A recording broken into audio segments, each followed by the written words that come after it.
Vamos a dar inicio a este nuevo encuentro de Reset. Bienvenidos y bienvenidas. Gracias por conectarse. Soy Rosario García Martínez de Fundación Proa. Me acompañan, como siempre, en la organización de estos encuentros Víctor López Umelsu y Natalia Sosa Molina.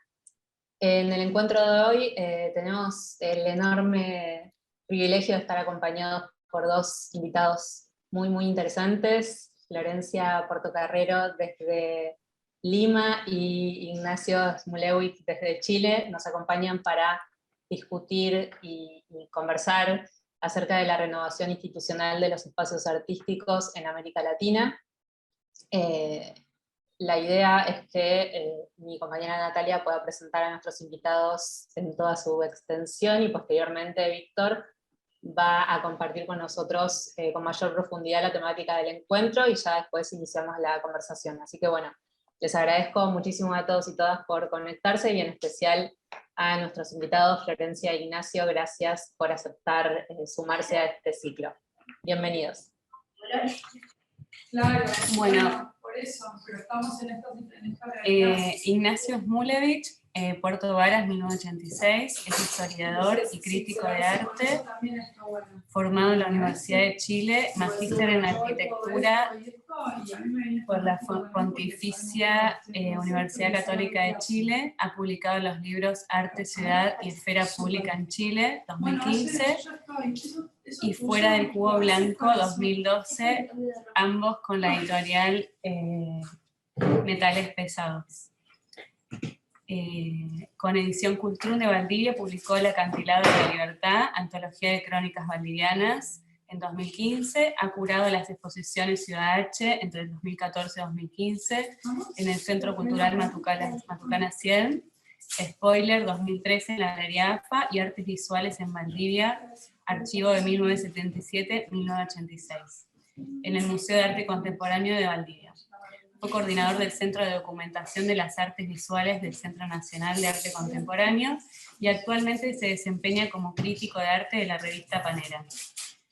Por otro lado, Florencia Portocarrero es de Lima, nació en 1981, escribe, imparte conferencias y organiza tanto exposiciones como programas públicos. Sus intereses de investigación se centran en cómo reescribir la historia del arte desde una perspectiva feminista y el cuestionamiento de formas hegemónicas de conocimiento. Entre el 2008 y 2010 cursó la maestría en estudios teóricos en psicoanálisis en la Pontificia Universidad Católica del Perú. Del 2002 al 2013 participó en el programa curatorial de Apple Art Center en Ámsterdam y en el 2015 completó una segunda maestría en teoría del arte contemporáneo en la Universidad de Goldsmith en Londres. Ha participado en varias conferencias a nivel internacional y sus escritos sobre arte y cultura aparecen regularmente en revistas especializadas como Atlantica Journal, Artishock y Terremoto.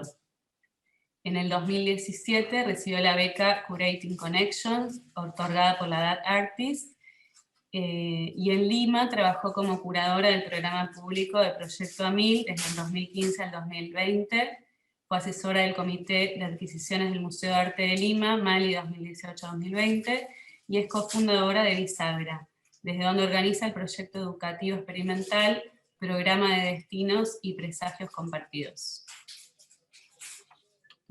Ahora Víctor nos va a introducir en la charla y muchas gracias.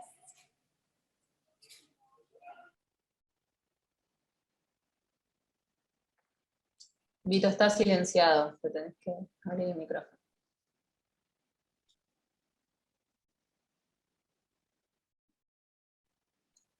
Ahí, ¿me escuchan ahora?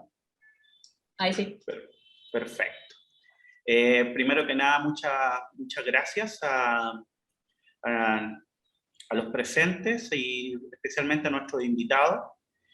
Y para esta ocasión, para seguir como ampliando como las problemáticas que hemos venido trayendo en Reset, nos interesó en esta plantearnos nuevas formas de institucionalidad, pero también llevadas hacia otro tipo de agentes culturales que muchas veces no son formales, o sea, en esto nos referimos a artistas, colectivos, movimientos sociales y espacios independientes, y a la vez ver cómo estos tipos de agentes se desarrollan, se envuelven e inclusive son capaces de cambiar la institución.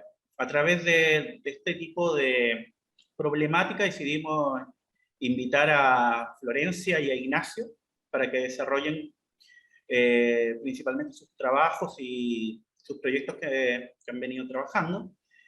Y dentro de esto a mí me interesaría también partir esto con un concepto que a mí siempre como me llamó la atención, que es un concepto de, se puede decir, de Martha Rosler, que es un concepto que trabaja sobre la oposición leal.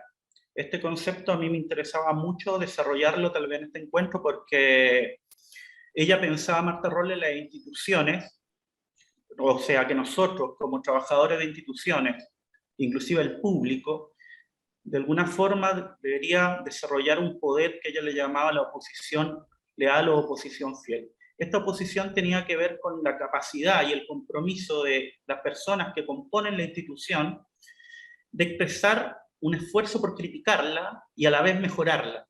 Entonces, desde ese lugar, me llamaba mucho la atención la posibilidad de abrir nuevos espacios a agentes que sean externos, pero no solamente agentes externos, sino agentes que desarrollen lo que mucho tiempo se entendió como serían los años 70, el concepto también de umbral. Umbral en las instituciones culturales en los años 70 fue siempre entendida como la institución se proyectaba hacia afuera, o muchas veces también desde la arquitectura se pensó cómo una institución podía ser tan transparente que el usuario o las personas que la rodearan de alguna forma puedan ver este tipo de funcionamiento e inclusive exigir tipos de democracias dentro de ella.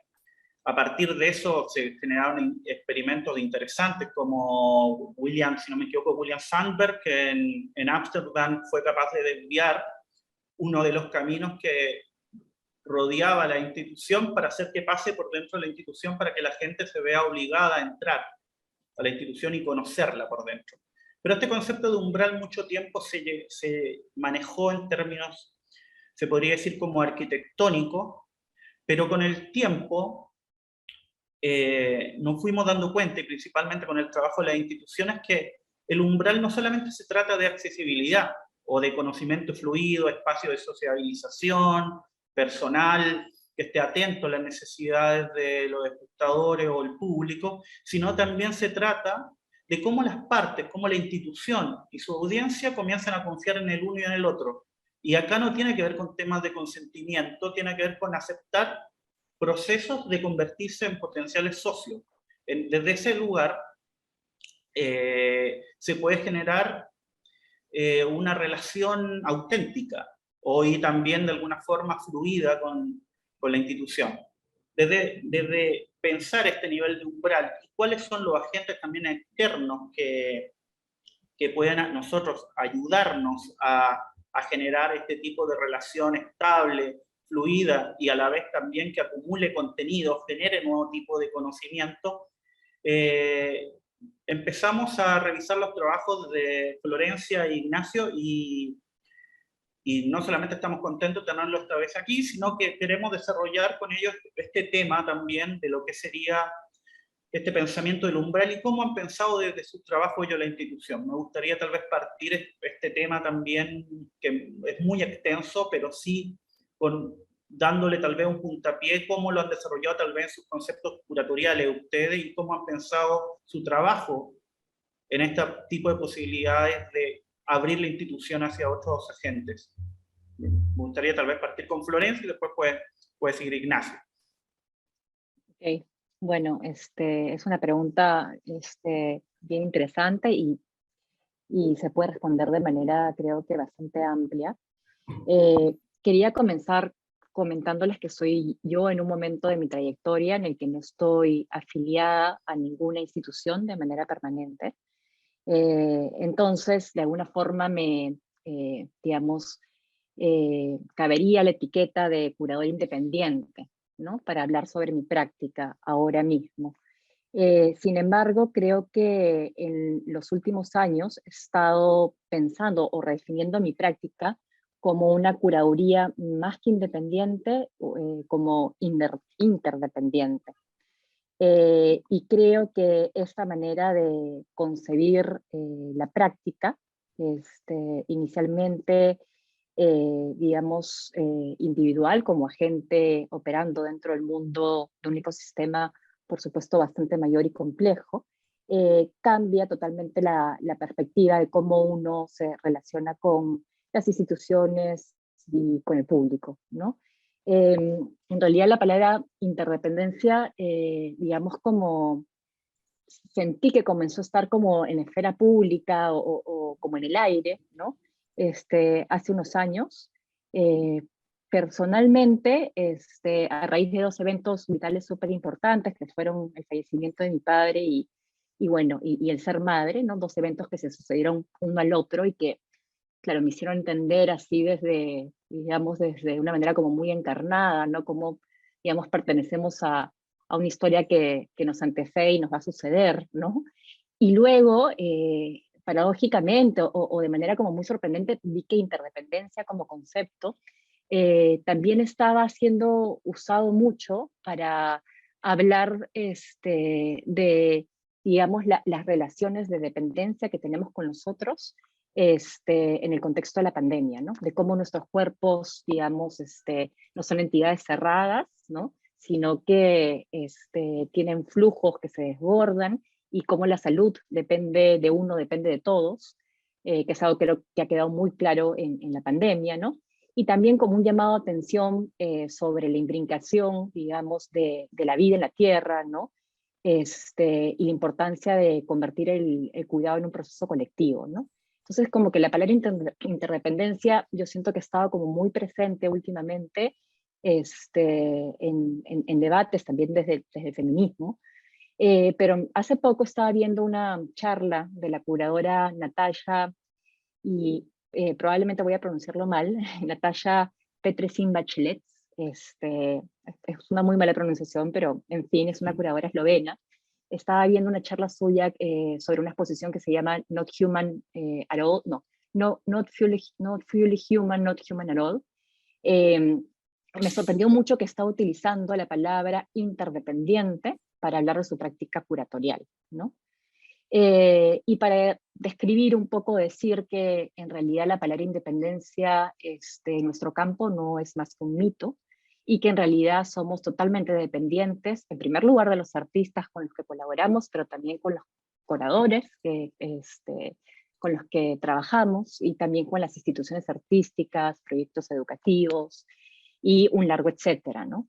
Creo que es bien interesante utilizar el concepto de interdependencia para entender, digamos, para entender en general el campo del arte contemporáneo, pero específicamente la práctica de la curaduría, porque de alguna forma permite desmitificar esta idea del, digamos, curador omnipresente y omnipotente, ¿no? Que se asentó sobre todo en los años, desde finales de los años 80 y los 90, ¿no? Con, digamos, la expansión, la caída del muro de Berlín, la expansión del, digamos, capitalismo neoliberal, y el efecto bienal que vino inmediatamente después de esto, ¿no? Y que realmente asentó en el imaginario colectivo el curador como esta figura, pues, que casi podía construir y destruir carreras, y que podía incluso determinar los marcos de producción artística, ¿no? Entonces, creo que entender al curador como un agente interdependiente permite reinsertarlo dentro de una, digamos, ecología de prácticas y de otros agentes también interdependientes, ¿no? Y también desde esa perspectiva, ¿no? Es interesante cuestionar un poco la idea de la independencia, que está muy asociada también a, digamos, a valores, digamos, como muy asociados al capitalismo y al individualismo, para poner la pregunta sobre el cuidado que tenemos en nuestras prácticas al centro, ¿no? Sí, y bueno, creo que también traía un poco esta reflexión inicial, ¿no? Sobre la interdependencia, porque siento que mi trabajo, digamos, a pesar que, digamos, estoy utilizando el concepto de manera como retrospectiva para entender mi trabajo, porque es algo que, digamos, yo he venido trabajando mucho antes de que este concepto operativo pudiese como darle como una relectura a mi práctica, ¿no? Siento que describe muy orgánicamente cómo he venido trabajando en los distintos contextos en los que he estado inserta, ¿no? Como bien dijo Natalia, ¿no? Yo he trabajado principalmente en Lima, pero también teniendo algunos puentes con escenas en otros países, pero insertándome o habitando temporalmente equipos de trabajo e instituciones, ¿no? Y intentando desde ahí justamente promover una cultura que tenga que ver más con, digamos, promover alianzas y colaboraciones, ¿no? Más que enfocándome en mi trayectoria personal, ¿no? Y creo que este recuento que en un momento hizo Natalia, ¿no? Mi trabajo, por ejemplo, como curadora de programa público de Proyecto AMIL, que era, o que es una sala de exposición de arte contemporáneo bien interesante en Lima, un proyecto como muy único, que de alguna forma quería ser parecida a lo que sería como un Kunsthalle, ¿no? Como modelo, y que fue fundado por un coleccionista privado, Juan Carlos Verme, pasando por la asesoría que he hecho durante varios años al Comité de Adquisiciones del Museo de Arte Contemporáneo de Lima, o como docente en la universidad, en la maestría de curaduría e historia del arte, o también como docente de la SASFI Summer Institute of Art, ¿no? Que es una, digamos, academia itinerante donde continuamente, bueno, en la que colaboro desde 2018, y finalmente creo que el proyecto, bueno, también la colección cooperativa, que es otro proyecto colectivo que tengo con varios amigos artistas y curadores, donde tenemos una colección, digamos, coleccionamos en grupo, ¿no? Pero sobre todo Bisagra, que creo que es quizás el proyecto más emblemático, que habla un poco de esta manera de trabajar en red y en colaboración, ¿no? Bisagra es un colectivo artístico, en un momento fue un espacio de arte independiente, ahora no, porque estamos homeless, digamos, y diaspóricos, digamos, los miembros de Bisagra están por distintas partes del mundo. Yo ahora mismo estoy en Lima, además, porque acabo de tener un bebé, pero bueno, en fin. Bueno, Bisagra es este colectivo artístico conformado por Miguel López, Eliana Ota, Andrés Pereira Paz, Juan Diego Tobalina, Yosara Murullo, y bueno, tenemos una trayectoria ya pues casi de 10 años, todavía no, pero estamos cerca de los 10 años, y desde ahí hemos implementado como muchos trabajos que también han promovido esta manera de operar en el campo como interdependiente, ¿no? Y creo que insertarse, digamos, como curador con esta lógica, o esta manera de entender la práctica, pues abre dimensiones como políticas y éticas completamente distintas. Entonces, quería comenzar un poco por ahí, ¿no? Pensar cómo desde la independencia, o en todo caso la interdependencia, que es lo que al final sucede en el tema de la curaduría, ¿no? Podemos comenzar a cambiar las maneras en que las instituciones, pues, sobre todo las más grandes, como los museos, ¿no? Los espacios, digamos, de arte independiente creo que son una historia completamente aparte en la región, ¿no? Pero sobre todo los museos que, queramos o no, la mayoría en la región o en Latinoamérica son herederos un poco una lógica colonial, y normalmente tienen estructuras jerárquicas como muy marcadas, digamos, una lógica de este tipo, ¿no? Realmente creo que puede afectar las maneras de trabajo dentro de la institución, ¿no? Entonces, esa sería una primera entrada, Víctor, de mi parte. Perfecto, Florencia. Me hace mucho ruido también lo que dice, y también con el trabajo que llevaron a cabo en Bisagra, porque tú misma nombraste como este propio tema también colonial que se puede ocurrir también. Yo también mucho tiempo, y a través también de distintas investigaciones, siempre también he estado como relacionando exhibición y colonialidad como que surgieran como de la misma raíz, en un punto, porque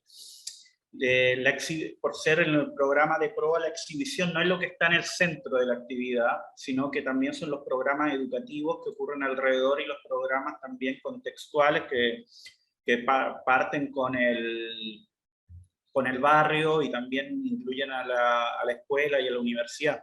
Entonces, también creo que desde ese lugar también se abren también posibilidades de pensar una práctica artística que a la vez no tenga muchas veces un fin expositivo y también pueda jugar de alguna forma con las periferias de la propia práctica o con los conceptos. O sea, me hace mucho sentido esto que estás diciendo y también me abre también como otras preguntas. O sea, ¿acaso debemos dejar de pensar a la institución en tiempo presente? Esa sería como mi pregunta y también se la hago llegar a Ignacio. Tiempo presente me refiero que las exhibiciones siempre están en tiempo presente. La institución funciona, inclusive muchas veces el patrimonio en este tiempo presente y muchas veces el contenido ocurre en otro tiempo, en un tiempo que no va en la misma dirección o en el sentido estricto de la palabra, en el mismo tiempo institucional. Entonces, ampliándosela también a Ignacio, quizás debemos operar otro tiempo, o sea, o cambiar este tiempo presente de la institución, de este presente continuo, por un tipo de tiempo que nos permita valorar mucho más los procesos. Ahora le doy a Ignacio la palabra. Pues sí. Bueno, muy buenas tardes a todos y todas los que nos escuchan. Gracias por la invitación, Víctor, Natalia, y por supuesto un enorme orgullo y alegría estar conversando con ustedes y con Florencia, a la Fundación Proa también por ser la anfitriona de este evento. Me gustó mucho lo que comentó Florencia. Su recorrido vital, yo creo, concuerdo que es algo que es sumamente importante hoy en día, hacer una memoria biográfica sobre lo que ha estado sucediendo, tanto como el trabajo profesional como el trabajo biográfico cuando están tan entrelazados. Y al recibir la invitación que nos hicieron desde Reset, la verdad es que yo hice un trabajo no similar en la medida en que también empecé retrospectivamente, pero quiero invitarlos a hacer un pequeño recorrido que nos lleve a lo que estamos viviendo muy intensamente hoy en día en Chile, en nuestro país, que es una profunda crisis institucional en donde estamos pasando por un proceso maravilloso de imaginación colectiva e imaginación proyectiva.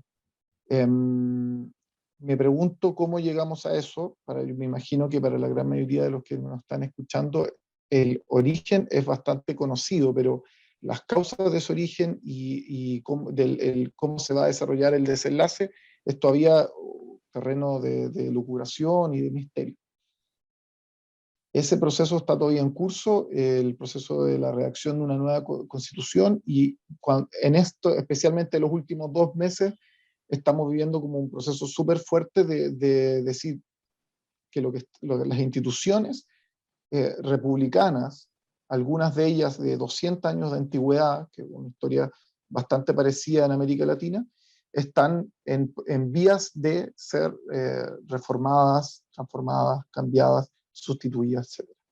Entonces yo he pensado mucho sobre eso y he acompañado el proceso de la convención lo que más he podido, y quiero llevarlos, al igual que Florencia, hacia el origen de lo que ha sido el recorrido que he podido seguir como observador o en algunos casos como actor un poco más relevante en nuestra pequeña fábula, nuestra pequeña escena al otro lado de los Andes. La foto que me acompaña detrás mío o de frente, o a veces está detrás o de frente, es una obra de un artista chileno que ocurrió en el mismo tiempo en que yo ingresé a estudiar Historia del Arte.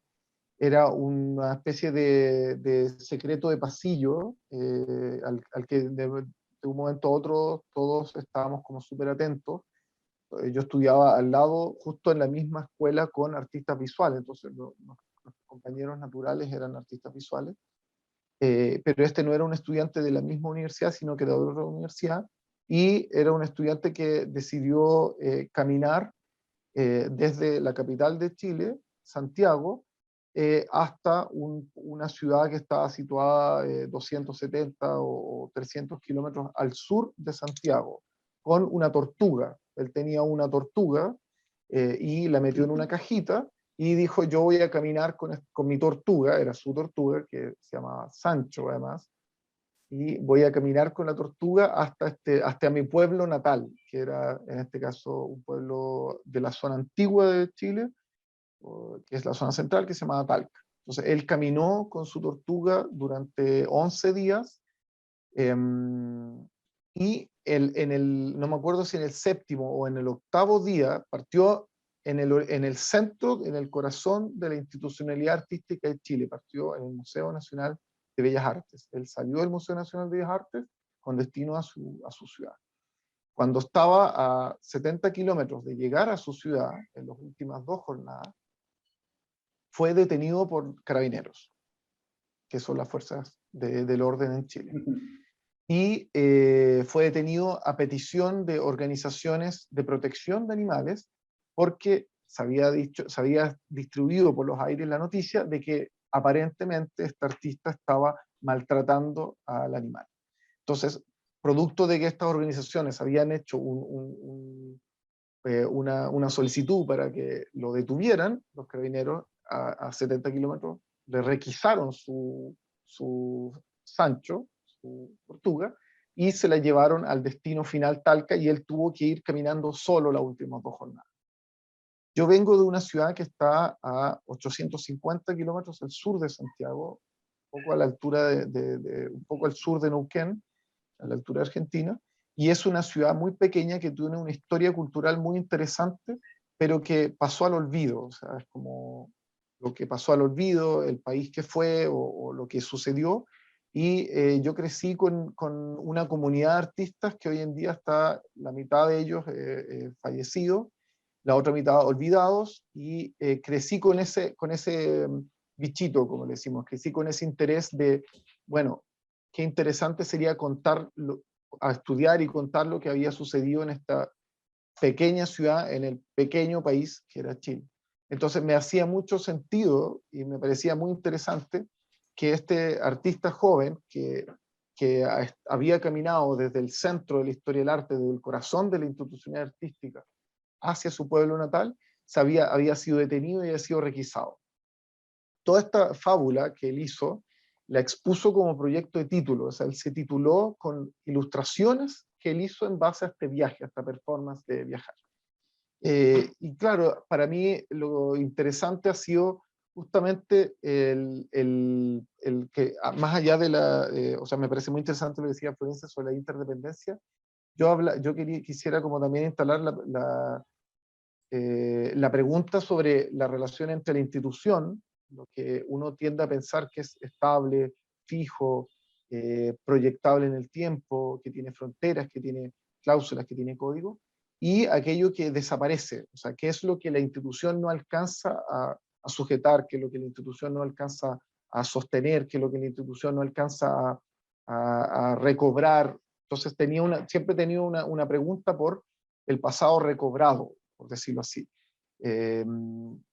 No necesariamente no lo he conceptualizado, pero en el primer libro la idea que se trabajaba era fuera de la institución, qué obras en el arte latinoamericano, norteamericano y chileno habían quedado fuera de la institución o en los márgenes de la institución, o se estaban adosando a la institución arquitectónicamente, y cómo eso se podía trabajar. Entonces, esta obra, que ha pasado completamente al olvido, la he estado trabajando últimamente, justamente porque me parecía una fábula muy interesante de lo que ha pasado al olvido, de lo que ha quedado afuera. Ese mismo año, o un poquito después, a fines del 2005, cuando todavía estábamos estudiando, el 2006 comenzó el movimiento estudiantil, que es el que en gran medida da origen a la revolución política que estamos viviendo hoy día, y de hecho es el origen del grupo político que está hoy en día en el poder, o sea, del de nuestro presidente, de la gran mayoría de los colectivos que lideran esa coalición. Y ellos partieron en un movimiento de estudiantes secundarios. Y el 2006, a mitad de camino entre Santiago y mi ciudad, Valdivia, en una ciudad que es la frontera que dividía la frontera con los pueblos originarios, que es el río Biobío, en esa ciudad de Concepción se hizo una intervención también de estudiantes de arte donde cubrieron completamente, como si fuera una obra de Cristo, y Jean-Claude cubrieron una sala de arte, un edificio patrimonial histórico. Ambas obras, tanto esta performance y este proyecto como fracasado, entre comillas, de Diego Lorenzini, que hoy en día es un músico de profesión, pero que en su minuto sus propios profesores le dijeron esto, sabes que esto no es arte, o sea, no tiene mucha validez, y esta obra de cubrir un edificio patrimonial también que tiene un carácter performático en el contexto de las movilizaciones estudiantiles, a mí me sirven mucho para pensar el rol que tenemos nosotros como agentes dentro de las instituciones. Justamente me tocó coordinar durante 3-4 años un centro de documentación de artes visuales, donde ahí en ese minuto conocí a Florencia y ella visitó el edificio, cuyo objetivo era justamente lo que nosotros nos preguntábamos en ese momento, cuando teníamos ya todo el control político, administrativo, ideológico de una institución oficial del Estado para decidir qué es lo que entra o sale de la historia del arte chileno, era justamente preguntarnos, bueno, ¿qué es lo que dejamos fuera, qué lo dejamos dentro? ¿Cómo generamos comunidad, como dice Florencia, para establecer los criterios de lo que está dentro y lo que está fuera? ¿Cómo generamos lazos? Y esas eran principalmente las preguntas que me motivaban y las que hasta el día de hoy me preocupan, que es cómo las instituciones son lo suficientemente, no quiero decir revolucionario porque es una palabra un poco cargada, pero son lo suficientemente dúctiles, son lo suficientemente astutas, son lo suficientemente blandas también, son lo suficientemente frágiles, como para poder acoger prácticas que pueden ser incluso más significativas. Y el material que yo les compartí a Natalia y Víctor, y que espero que se lo den a conocer a todos los invitados que están con nosotros hoy día, tiene que ver con lo que se está mostrando hoy en día en el pabellón chileno de Venecia, que es justamente un proyecto del margen del país, o sea, es algo que sucede como en el límite extremo, cuando el país se acaba, cuando se acaba el continente, cuando ya no queda más territorio, no queda humanidad, ahí sale un proyecto que se está presentando hoy en Venecia. Entonces, esa reflexión, que no la tengo 100% clara, pero que la quiero compartir con ustedes, para mí me hace mucho sentido respecto de, por un lado, las instituciones que tienden a pensarse como edificios rígidos, sólidos, con historias oficiales, versus aquellas cosas que están sucediendo, que van hacia afuera, que tocan, bordean, que le pegan un coazo o le llaman la atención a la puerta, como decir, yo voy a tomar mi tortuga y voy a caminar desde acá, o bien lo voy a cubrir,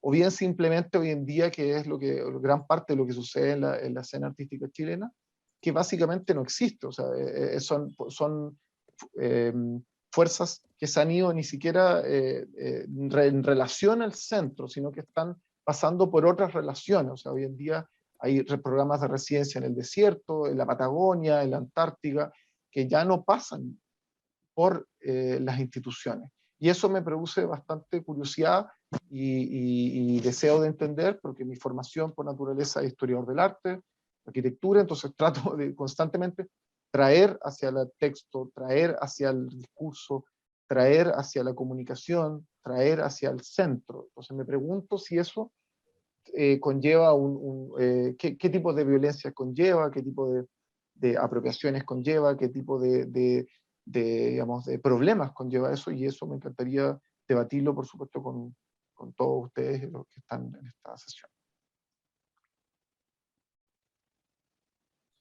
Claro, perfecto, y Ignacio, también muy claro, ¿cómo se llama? El recorrido también que hiciste también para que nos preguntemos también cómo de alguna forma cosas son olvidadas, quedan al márgenes, pero a la vez también la institución tiene esa ductibilidad de después también traerla. Y ahí también vuelvo al propio tema de este tiempo también institucional que muchas veces no permite este tipo de anexiones o este tipo de investigaciones. Y volviendo también al tema de Chile, que me parece un tema súper importante para pensar las instituciones a futuro, me parece bien que haya abierto ese lugar, porque a mí desde el estallido social, algo de lo que me quedó bastante como claro también era el quiebre también con la representación política.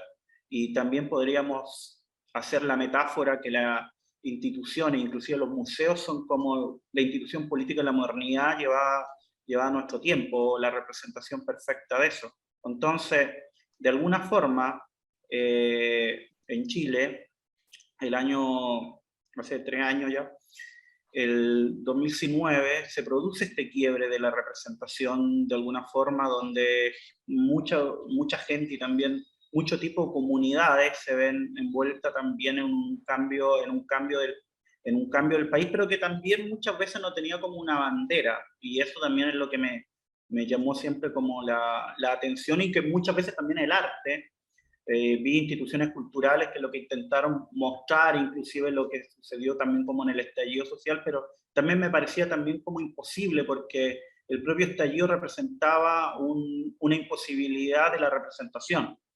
Y ahí también me quedó como bastante claro también los límites institucionales. ¿Tú crees también como Ignacio o Florencia que estos límites institucionales pueden volver a actuar con este llamado como de conciencia llamado de conciencia política que está teniendo muchas veces las comunidades, y principalmente, como hablaste tú, Ignacio, con este proyecto también de Chile este año en la Bienal de Venecia, que es un proyecto que está completamente fuera de la institución y también responde a un proyecto de investigación y de desarrollo también en curso? ¿Cómo también eso ocurre?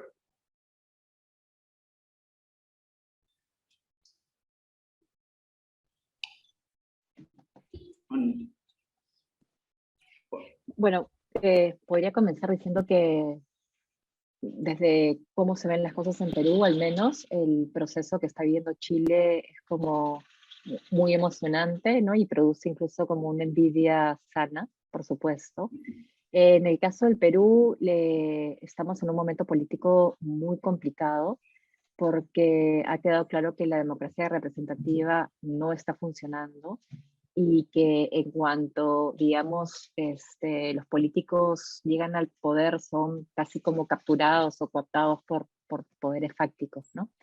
Entonces, más bien estamos en un proceso creo que inverso un poco al que está viviendo Chile en este momento, ¿no? De mucha desazón, de mucha decepción, ¿no?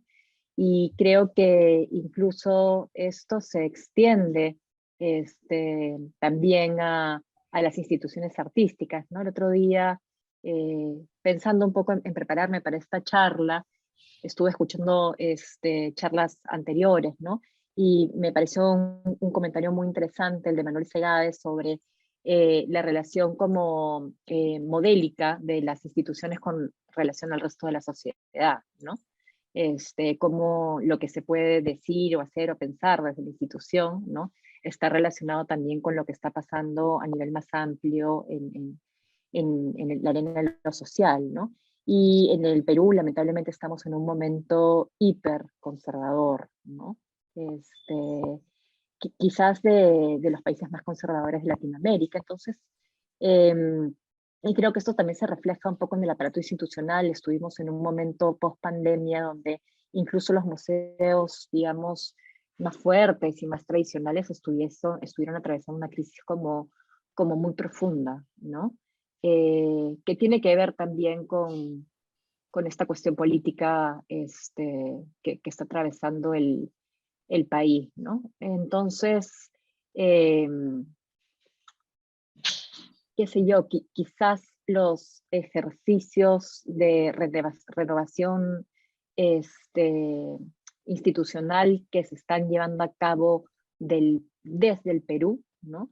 Tienen más que ver con por ejemplo, ¿no? Ejercicios curatoriales que tienen que ver como con desmontar la lógica eurocéntrica que, digamos, atraviesan el museo y algunas instituciones, ¿no?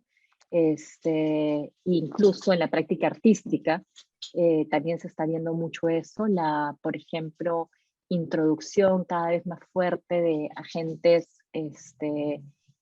o artistas indígenas o tradicionales, ¿no?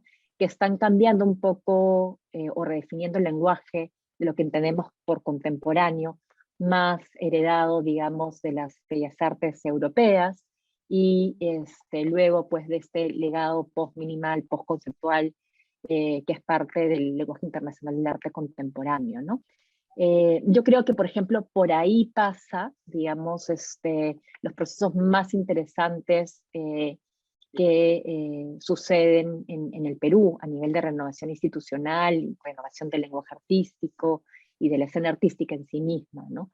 Lamentablemente, este proceso tan fluido entre movimientos de base, política e institución, que siento que finalmente están siendo posibles en una realidad como la chilena, en el Perú están todavía como bastante lejanos, ¿no? Pero bueno, si quieren podemos seguir hablando del tema, ¿no? Sobre la impugnación un poco de los lenguajes artísticos eurocéntricos, que yo creo que es lo que está marcando un poco el pulso de la producción teórica y artística en el Perú en el momento, ¿no? Así como de otras realidades, ¿no? Estoy pensando, por ejemplo, en el trabajo que hace Elvira Espejo, AICA en Bolivia, ¿no? Me parece que es el Museo Nacional de Etnografía y Folclore de La Paz, ¿no? No sé si conocen el trabajo de Elvira, pero por ejemplo lo que ha hecho Elvira es, ellos tienen una colección permanente de textiles que está siendo mostrada al público, de la manera en como tradicionalmente se han mostrado los artefactos hechos previos a la colonia, ¿no? Entonces, también en cómo se muestran estos, digamos, objetos producidos por culturas vivas, indígenas en distintos países de Latinoamérica, ¿no? Y lo que ha hecho, por ejemplo, Elvira es repensar totalmente las estrategias de display para dar cuenta, por ejemplo, de esta idea que es muy importante, sobre todo en el textil andino, que es la crianza mutua, ¿no? El hecho de que los textiles no son objetos aislados, sino que conllevan toda una cadena de producción que pasa desde, digamos, el pastoreo, ¿no? Recoger la fibra animal, teñirla con tintes naturales, ¿no? Y como todo digamos, conocimientos, digamos, indígenas o vernaculares, que normalmente son silenciados dentro de un display tradicional, museístico, más bien como tengan lugar, ¿no? Desde el Perú, por ejemplo, podría hablar también en esa misma línea de la labor que está haciendo Sharon Lerner desde el Mali. Sharon ha sido hasta hace muy poco la curadora de arte contemporáneo, pero ahora es la directora de la institución. Y bueno, en Mali, el Museo de Arte Lima cubre 3000 años de historia, o sea, tiene una colección que va desde lo precolombino hasta lo contemporáneo, ¿no? Y lo interesante del trabajo de Mali, Sharon, sobre todo desde el área de contemporáneo, ha sido la creación del comité de adquisiciones, desde el cual se replantean, digamos, las lógicas, las nuevas adquisiciones, tratando de incorporar como, digamos, un universo más plural, incorporando artistas amazónicos, artistas indígenas, ¿no? Y de alguna forma como repensando la manera en cómo la historia de esta colección, que está dividida en los grandes periodos históricos, ¿no? Precolombino, lo virreinal o lo colonial, ¿no? Lo republicano moderno y finalmente lo contemporáneo, en realidad son mucho más porosos de lo que nos imaginamos, no son categorías o compartimentos estancos, ¿no? Y también, por ejemplo, el trabajo de Pablo Lafuente y Kenia Ellison, ¿no? En el MAM Río, ¿no?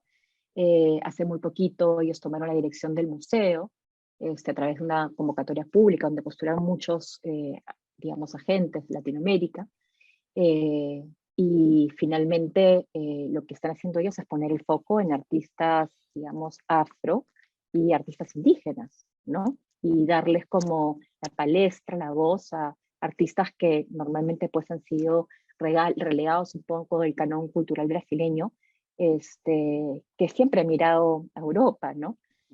Pensando también el trabajo de Miguel López en Teorética, ¿no? Como fue un trabajo que yo creo que está muy ligado a al nuevo institucionalismo que en algún momento desarrollaron María Linto, Charles Feche, incluso Jorge Ribalta en Europa, ¿no?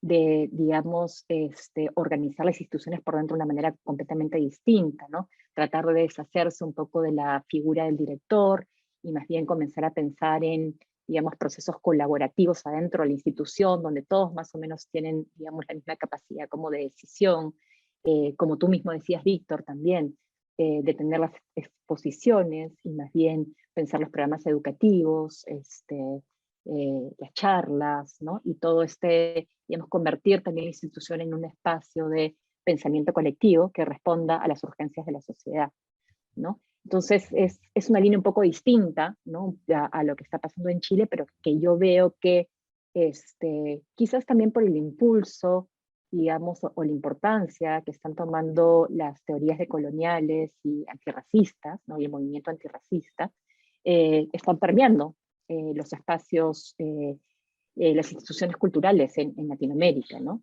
Y veo, como te digo, te he mencionado 3 casos, pero hay bastantes más, de museos que se están comprometiendo como críticamente, o están remirando críticamente estas categorías epistémicas que separan pues el arte, entendido como este proyecto europeo de bellas artes, con la producción cultural de los pueblos indígenas de Latinoamérica, ¿no?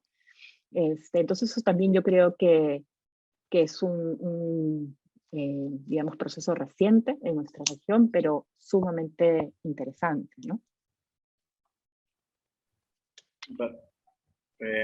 Súper claro, Florencia, como lo explicas también, y también como me haces también, y como introdujiste también toda la crítica institucional como para llegar a este tipo de condiciones y resultados. O sea, me hace preguntarme como qué una institución como también aparte lo que hace. O sea, qué una institución aparte de sus investigaciones, publicaciones, exhibiciones y programas públicos. ¿Puede acaso una institución tener una identidad más allá de eso?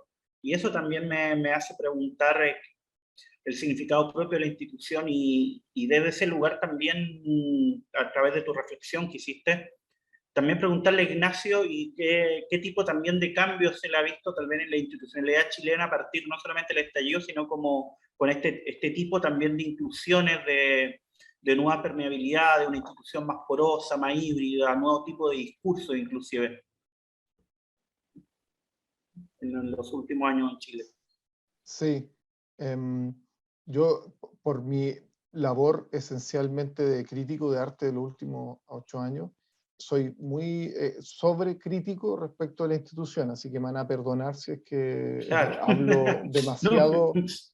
cuestionando a las instituciones, pero me siento bastante, pese a que trabajo en una institución muy formal, muy establecida, trabajo en el Ministerio de Cultura, pero mi corazón está 100% puesto en la crítica de arte, y me toca tratar de ser lo más imparcial, pero a la vez mi corazón está con los artistas y quiero que le vaya bien y los amo, etc. Pero trato de hacerlo más independiente. Y mi percepción es que, salvo algunos ejemplos muy particulares, y quiero ser bien cuidadoso con mis palabras, salvo algunos ejemplos muy particulares que han sucedido quizás no tan sistemáticamente como los que, y no tan, quiero ser bien claro que lo que describió Florencia son cambios desde arriba hacia abajo, por decirlo así. En el sentido de que, si bien establecen lógicas muy horizontales, son cambios que tienen que permearse desde from the top hacia abajo, en el sentido de que es algo similar a lo que ha ocurrido y ha estado ocurriendo en las instituciones de Estados Unidos, donde cuando vino una fuerza de intelectualidad respecto de lo afroamericano, hay que dar el poder, ¿no? El poder no puede ser algo sobre lo cual tú digas, te acerco un micrófono y te dejo hablar el tiempo que yo decido que tú puedes hablar, sino que la administración del poder la forma como el poder se administra es algo que tiene que, hay que literalmente entregarlo. Por eso que para mí el proceso chileno es tan ejemplar, porque lo que estamos viendo en la convención no tiene nada que ver a la manera como se administraba el poder. Entonces, nosotros desde fuera, por ejemplo, teníamos, solo brevemente sobre la convención, creíamos que personas muy letradas, muy geniales, iban a ser las personas que iban a dirigir el proceso. Y la verdad es que eso no ocurrió tanto así. Entonces me gusta mucho lo que cuenta Florencia respecto de instituciones que no solamente se están permeando de discursos, de relatos, sino que la forma de trabajo desde ya no vamos a tener en dirección, ahora vamos a ser 4 curadores, vamos a ser 2 curadores, olvídense del que existe la figura de dirección. Esas son decisiones radicales sobre las cuales siento que las instituciones culturales en Chile han funcionado más bien en la lógica de te acerco el micrófono, te invito a que seas curador conmigo, pero yo tengo la administración de los recursos, tengo la administración del espacio, tengo la administración ideológica sobre a quién invito después de ti. Entonces, ese trato a mí me parece que es algo que tiene que hoy en día cambiarse de raíz. Es decir, tenemos que apostar, las instituciones tienen que apostar a que los directivos, los curadores, provengan y tengan toda la potestad de decir la cosa va a avanzar hacia allá. O sea, si va a haber una mirada sobre pueblos originarios distinta, el curador tiene que ser un curador que sea experto, sea representante de pueblo originario. No puede ser que todo el rato estemos desde nuestra palestra de personas que hemos tenido grandes privilegios en nuestros centros de estudio, en instituciones, estemos constantemente diciendo, bueno, yo te invito y te invito a la mesa. O sea, como te trae ese gesto, a mí me parece que ha sido bastante presente en la institucionalidad cultural, y yo constantemente estoy todo el rato pensando, bueno, si lo estoy haciendo mal, ¿por qué lo estoy haciendo? ¿A qué responde? Y más bien en el rol de crítico de arte, siento que ahí es donde uno se puede ejercer hacia las instituciones. Por ejemplo, el Centro Cultural Palacio de la Moneda, que es una institución muy importante al interior de Chile, que hace curatorías grandes. Hace muy poco hizo una curatoría sobre Magallanes, que es la zona extrema del extremo sur, Patagonia, por decirlo así. Y ahí se invitó a la curatoría a diferentes representantes de pueblos originarios. Pese a que la curatoría es muy interesante, tuvo un trabajo muy interesante respecto a la representación del cuerpo, a la puesta en escena de objetos, e incluyó a las comunidades, yo, más allá del caso en particular, me pregunto si la institución, como institución, realmente cambió sus estructuras de poder, o bien fue una, para no criticarla, fue una cena muy bonita, muy diversa, pero la elección de la comida, ¿a quién le toca lavar los platos? ¿Y quién le toca invitar a la cena siguiente? ¿A quién viene después? Eso es algo que digo, que yo siento que es algo que hay que literalmente entregar el poder o bien tomárselo. Hay dos opciones, no hay tantas más. Entregar el poder o hacer elecciones o tomárselo. Y en Estados Unidos eso fue bastante más radical en un momento. Tú ves la institución en Nueva York o en grandes partes de los museos y no están diciendo, bueno, vamos a invitar a una... No, todos los curadores son afroamericanos, todos los curadores son queer ahora, entonces eso tiene que permear hoy en día las instituciones, y en Chile siento que esas decisiones son todavía bastante conservadoras. Me gustaría creer que se está avanzando hacia allá, producto que, por ejemplo, la presidenta de la convención, Elisa Loncón, ella ya da un gesto, una señal muy fuerte. Ahora, como para no ser tan pesimista, quería también nombrar un aspecto que me parece interesante respecto de lo que estaba mencionando Florencia, que son modos de trabajo muy distintos, muy horizontales, que yo lo he visto principalmente en el fenómeno de cómo los proyectos de residencia e investigación en el territorio, residencia e investigación en el territorio, son formas de realmente como construir una casa distinta, por decirlo así.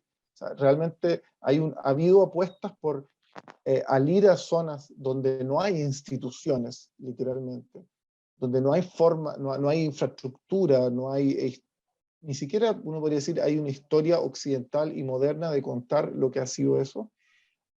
Cuando los artistas llegan a esos territorios, se encuentran con que sus ideas preconcebidas muchas veces no funcionan, o bien el diálogo que sucede con las comunidades es demasiado nutritivo, y la verdad es que dice, bueno, me quedo, y los artistas están hoy en día yéndose a vivir a territorios muy aislados, donde se producen cosas distintas, y se han ido fundando instituciones. Y en ese camino, en ese recorrido que yo te diría que es justo de los últimos, es coincidente, los últimos 10, 12 años, ese camino de los últimos 10, 12 años ha ido de la mano con que hemos empezado a mirar con muy buenos ojos casos de instituciones que se crearon en las periferias. Por ejemplo, el Museo de Arte Moderno de Castro es un museo que está a la altura del Bolsón de Argentina.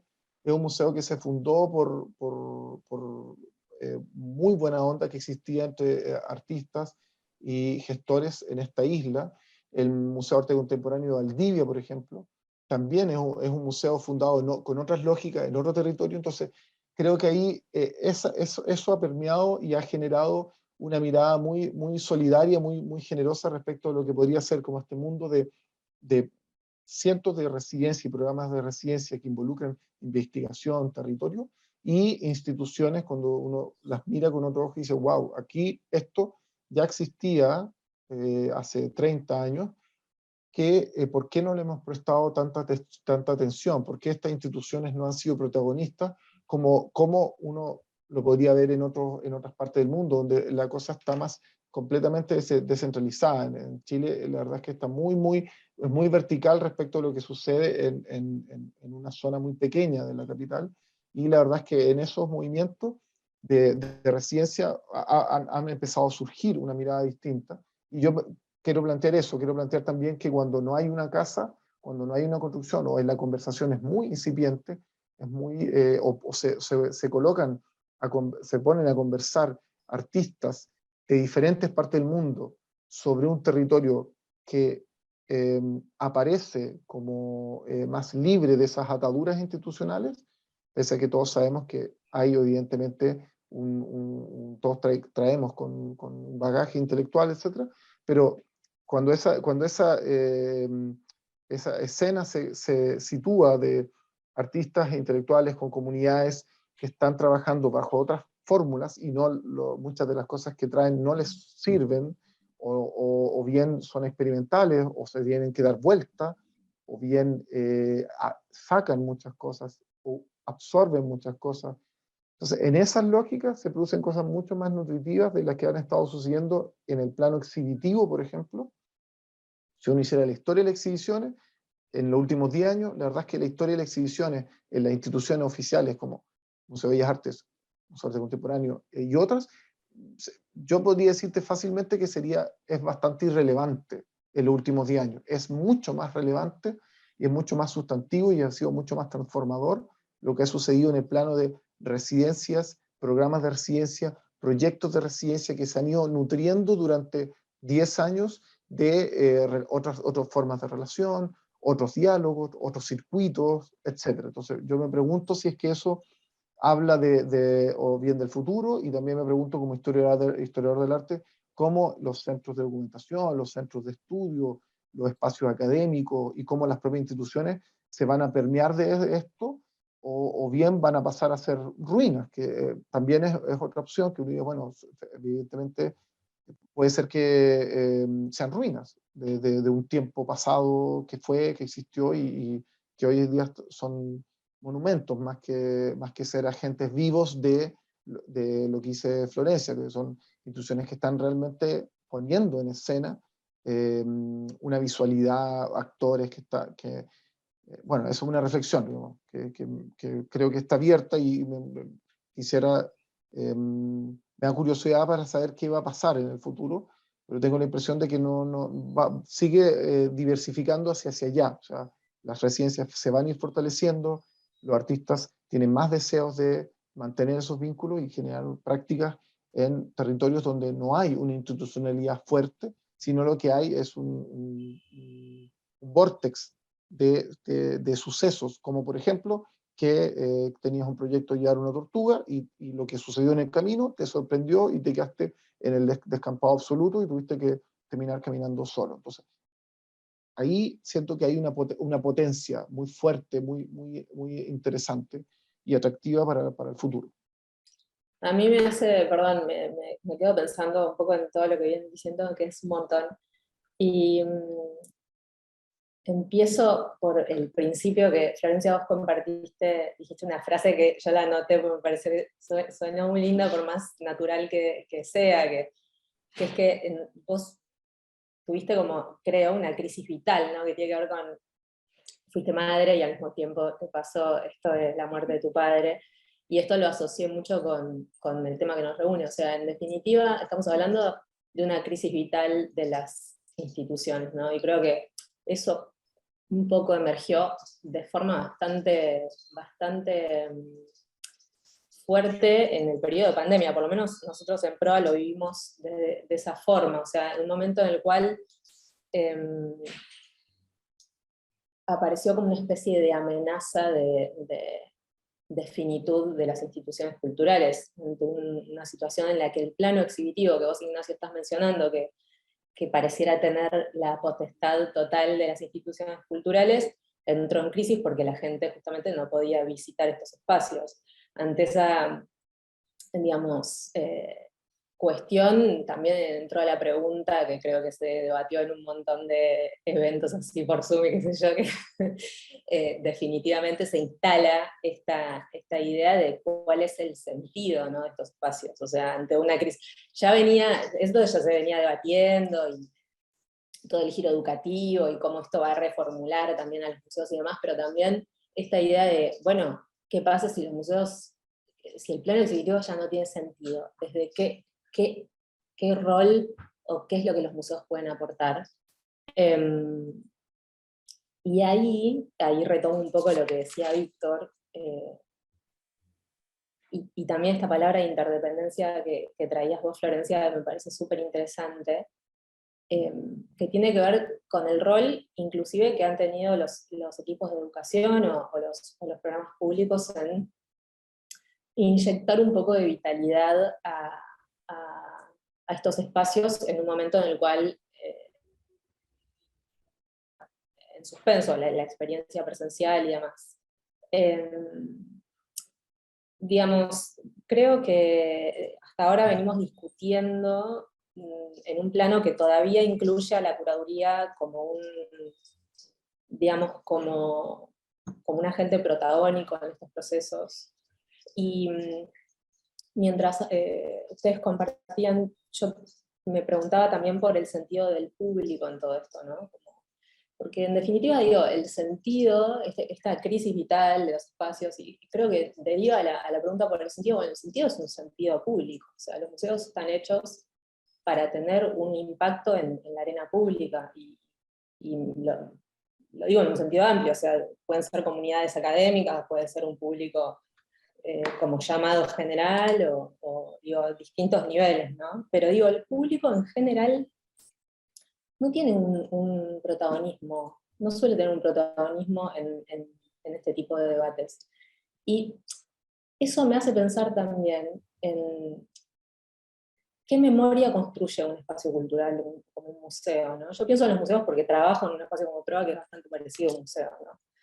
Pero, y en esa memoria pienso en los archivos, por ejemplo, cómo están compuestos esos archivos, o qué tipo de publicaciones digamos, financia un espacio cultural, y son siempre, digamos, las mismas figuras las que comandan o las que protagonizan ese tipo de cuestiones, tanto los archivos como, digo, las exhibiciones siempre están archivadas. Ahora, ¿cómo se genera, por ejemplo, un archivo o una memoria de un departamento educativo? En donde el público nunca es registrado, o sea, digo, es como, no se estudia eso, ¿no? Como no hay un acceso a ese tipo de cuestiones que además son el fin, en algún punto, de todo el trabajo que hacemos nosotros, son tanto los curadores como los críticos, como la gente, los que trabajamos en programas públicos, o lo que sea. Nada, me quedo pensando en en esas cuestiones y en la conciencia de tiempo que trajo Florencia al principio de su charla, porque en definitiva esto que mencionaste tiene que ver con que uno entra en conciencia del tiempo, ¿no? De la temporalidad, que uno cuando en un momento tenés todo y de repente te das cuenta de que, bueno, vos también en algún momento no vas a estar y demás, y es una conciencia brutal de tiempo, o sea, y creo que eso me trajo a pensar en este tipo de cosas, ¿no? Bueno, ¿para qué hacemos lo que hacemos? ¿Cuál es el fin, digamos? Y el sentido, y cómo construimos la memoria de la institución, con el foco puesto en qué, ¿no? O sea, no sé, quería compartir eso como, no sé si me expliqué bien, intenté ser lo más clara posible. Yo quizás quería comentar un poco acerca del caso institucional peruano. En realidad yo creo que los puestos en curaduría de arte contemporáneo, digamos, estables, ¿no? Con un pago al fin de mes, son dos. O sea, realmente la situación es como súper precaria, ¿no? Y bueno, por ahí me equivoco y hay un par más que no estoy contando, ¿no? Pero en todo caso los dos que tienen mayor visibilidad, y yo creo que eso ha generado una escena en la que finalmente los curadores no pueden pensar en hacer políticas como de largo, ni mediano, ni largo plazo, ¿no? Y una escena que está acostumbrada a hacer como intervenciones como momentáneas, ¿no? Intervenir por un momento una institución.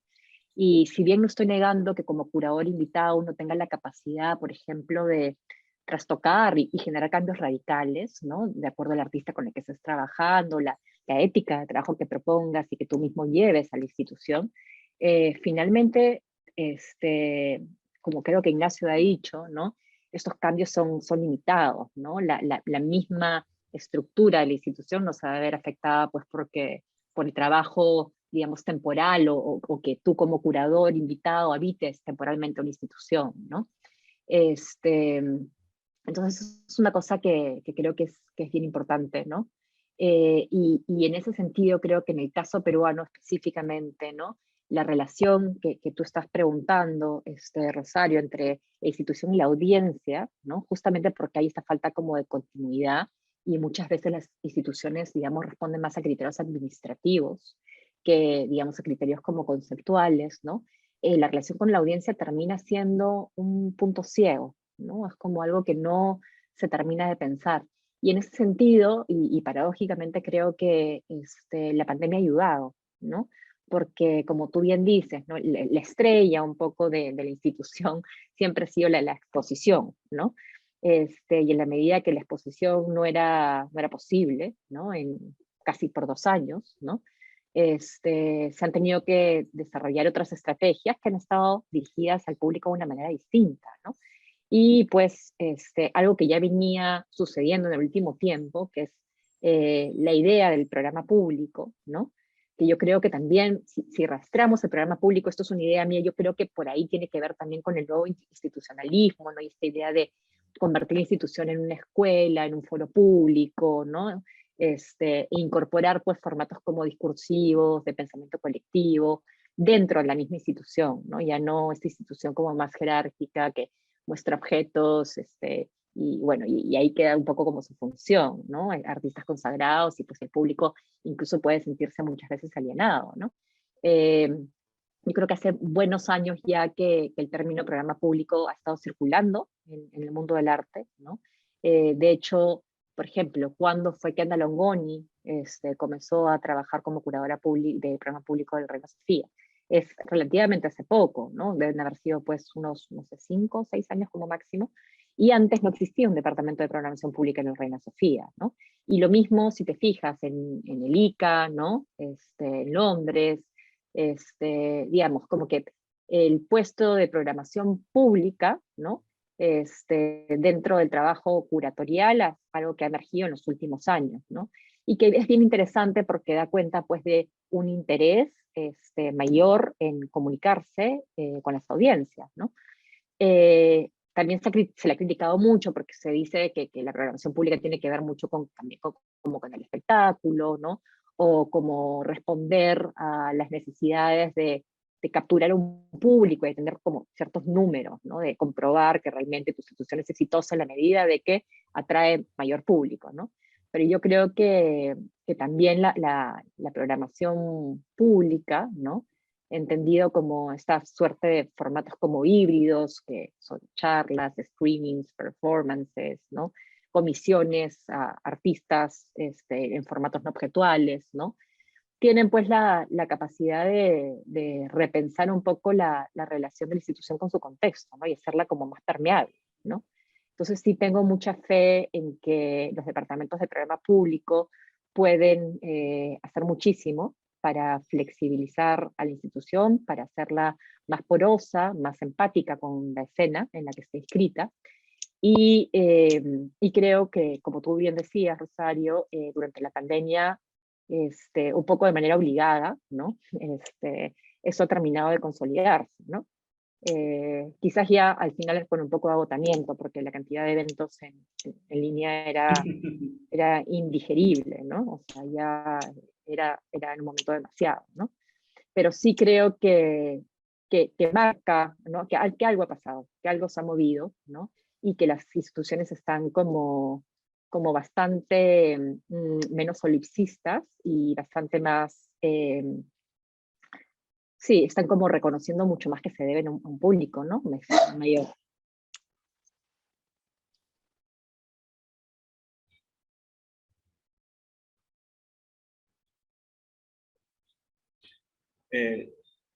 Tomo la palabra un poquito, tomando un poquito lo que habló Ignacio Florencia y también Rochi, y me hace también pensar este como rol institucional y esta pregunta que también instala Chantal Mouffe, ¿acaso si los museos de alguna forma se han integrado a una red de relaciones que excluye de alguna forma al público? Es decir, los museos se han convertido en un ámbito de lo prepúblico o postpúblico, como plantea como Chantal Mouffe,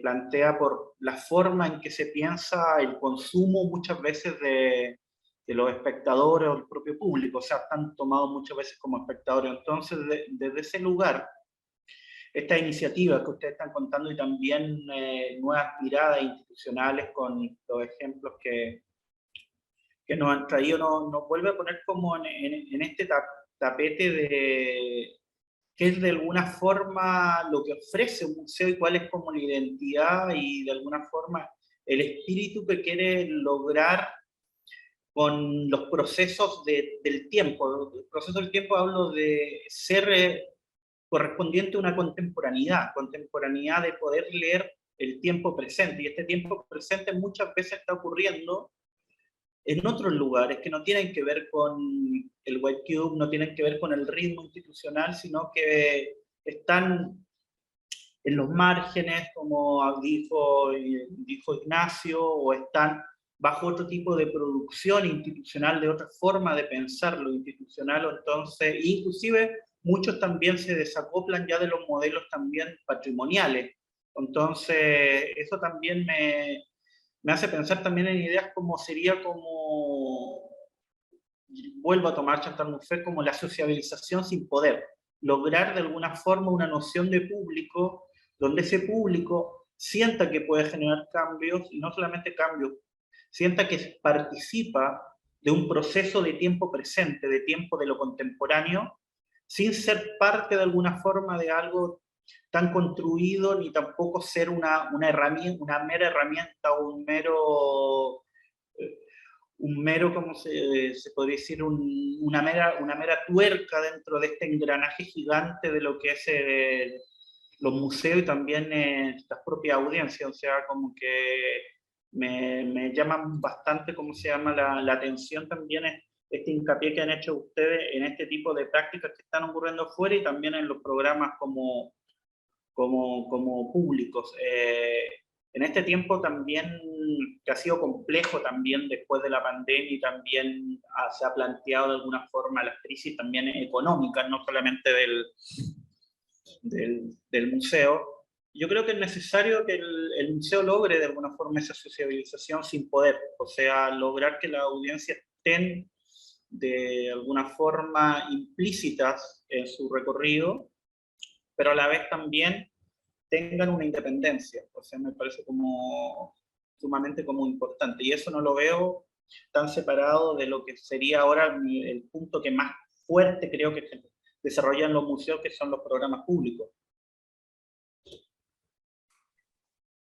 A mí, o sea, concuerdo con esta idea de salir del museo para buscar, yo qué sé, innovación, pero también creo que digo, lo marginal existe adentro del museo, y insisto, yo creo que el público es un elemento marginal. O sea, no me gusta esa palabra, pero para simplificarlo y decirlo de una forma muy bruta, me parece que inclusive la figura del curador es una figura, como decía Florencia al principio, es una figura de autoridad, y el protagonismo del curador creo que en algún punto afirma el protagonismo de la colección y de las exhibiciones como, digamos, como objeto último de la experiencia dentro del museo. Uno va al museo a mirar una exhibición, no va a tener una experiencia determinada, ¿no? Como a través de esa muestra o por fuera de esa muestra. Siento que un poco, digamos, la vitalidad de las instituciones tiene mucho que ver con eso.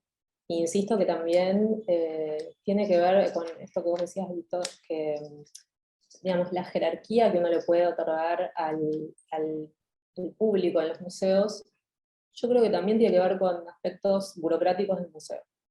Tiene que ver con cómo el museo, insisto, construye un archivo, una memoria, y cómo esa memoria también puede retroalimentar otros procesos de conocimiento. Que yo creo que sí, a ver, como decirlo de una forma muy simple, o sea, si yo no tengo un archivo, no escribo, no hago nada vinculado al conocimiento que uno puede generar desde un área educativa, bueno, nadie lo va a estudiar. Entonces es un conocimiento que no va a existir, entonces la gente no se va a poder formar en ese terreno. Y yo creo que eso es una responsabilidad que tienen las instituciones culturales también. Y eso se alimenta como de tener un concepto de institución cultural que vaya más allá de este aspecto material de las exhibiciones. Me parece que hay que empezar a volcarse a lo que la exhibición genera en el público, las ideas, los debates. Nada de eso se registra, muy poco, y no hay una conciencia de archivo respecto de eso, y eso es lo que le da vida a las instituciones. Entonces, no sé, creo que esta interdependencia que hablabas con Florencia también tiene que ver con la conciencia curatorial respecto al impacto público que pueden tener sus curadurías, más allá de la escena artística, ¿no? Como que siento que hay un trabajo, digamos, en red con otros agentes que forman parte de la misma, entre comillas lo pongo, jerarquía de uno, pero también siento que hay una baja conciencia respecto del impacto público de las curadurías. Y vos mencionaste algunos igual ejemplos, Teorética es uno, pero estos diálogos interárea dentro de las instituciones culturales son muy sanos, porque digo, ¿cómo puede ser que un curador entre y diga, bueno, esta obra va acá, esta obra? A nosotros en PROA nos ha pasado de que se plantearan curadurías. Suponete, cuando yo era educadora, incluso las chicas acá que pasan horas adentro de la sala de exhibición y conocen mejor que nadie cómo circula la gente adentro de la arquitectura de PROA, porque a veces vienen exhibiciones que decís, esta obra acá no funciona, ¿entendés? Y eso es un saber que tiene por ahí la gente que trabaja en educación, y no hay un diálogo muchas veces entre las curadurías, que parecen ser como especies de ovnis que aterrizan y se van, y no se enteran qué es lo que pasa, no les importa, no sé, qué es lo que el público piensa de sus exhibiciones, qué impacto tuvieron en los niños respecto de esas exhibiciones. O sea, como que eso está fuera del interés, incluso del interés académico, ¿no? Como que no hay interés académico en relación a eso. Se habla mucho de historia del arte, de los museos, de esto, lo otro, pero nadie estudia cómo los, qué sé yo, los niños de 5 a 7 años interactúan con exhibiciones de arte contemporáneo. Y el saber que se produce ahí, que es un saber que no está ni en los libros ni nada. Entonces, como que creo que, digamos, el museo tiene mucho para revisar en su interior, ¿no? Como en relación a esto que comentaban de, perdón, me olvidé de la interdependencia, bueno, de las cuestiones que iban hablando.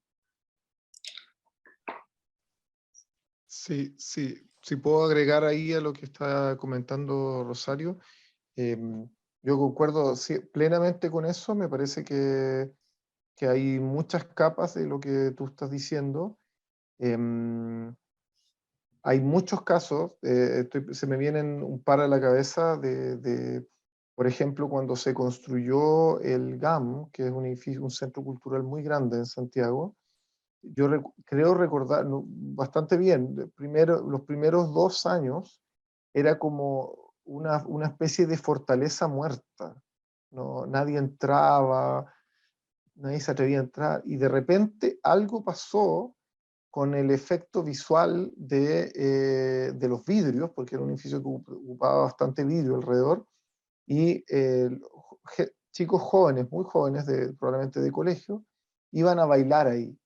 Entonces empezaron a ir a bailar y el edificio cobró vida.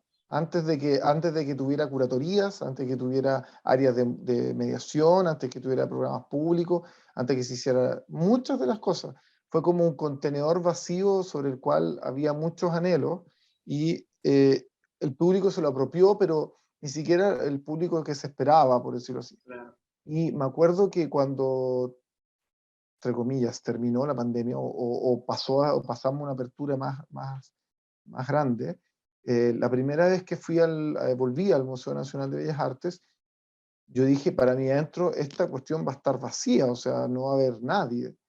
Y era un domingo en la mañana, y me sorprendió muchísimo que eran el 90% del público, el 90% de las personas que estaban dentro eran jóvenes, muy jóvenes, que estaban paseando un día domingo, y esto era un día domingo de sol, y dije, ¿qué los puede haber motivado en vez de querer pasear, ir a dar una vuelta, tomar una cerveza o encontrarse con su amigo, a querer entrar al mausoleo del arte? Y yo lo encontraba la cosa más fome del mundo? Entonces decía, ¿qué es lo que está pasando? Entonces me preguntaba si es que hay algo es como algo que los atrae desde antes de que sepan lo que va a haber. O sea, no necesariamente se sienten atraídos porque dicen, aquí va a haber una exposición de tal o cual tema. Eso por un lado. Hay algo como respecto a lo que mencionabas tú, de que entender cómo se sienten las personas en relación a las obras o cómo dialogan.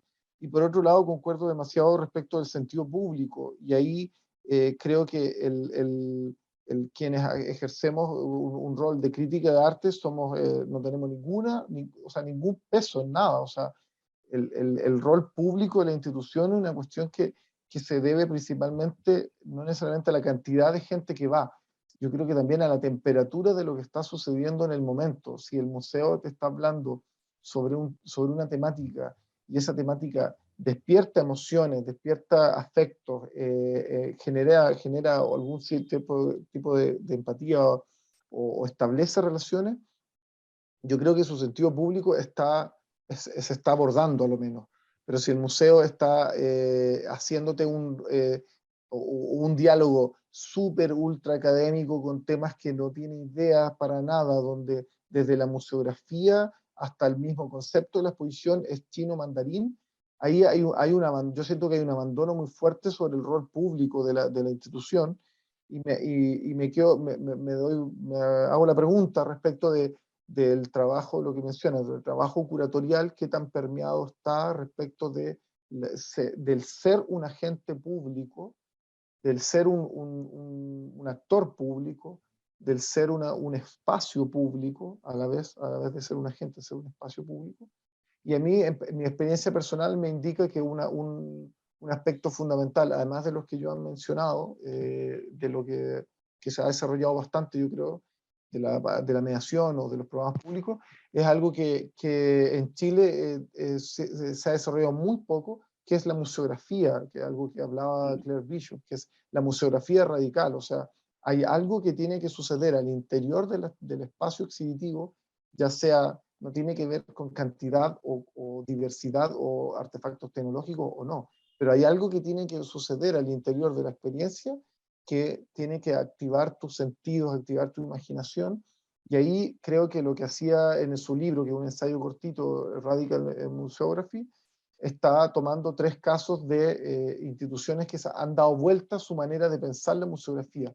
Y eso en Chile solamente ha sucedido con el Museo de la Memoria. El Museo de la Memoria, recuerdo, el primer fin de semana cuando se abrió, o sea, el público llorando no solamente por el contenido, sino por toda la experiencia de vivir esa historia, que es algo que no ha sucedido en ninguna otra de las otras instituciones culturales que tenemos en Chile, donde yo diría que la experiencia de ir al Museo de Bellas Artes hoy en día es idéntica, experiencia física, experiencia teórica, experiencia vital, es idéntica que hace 60 años.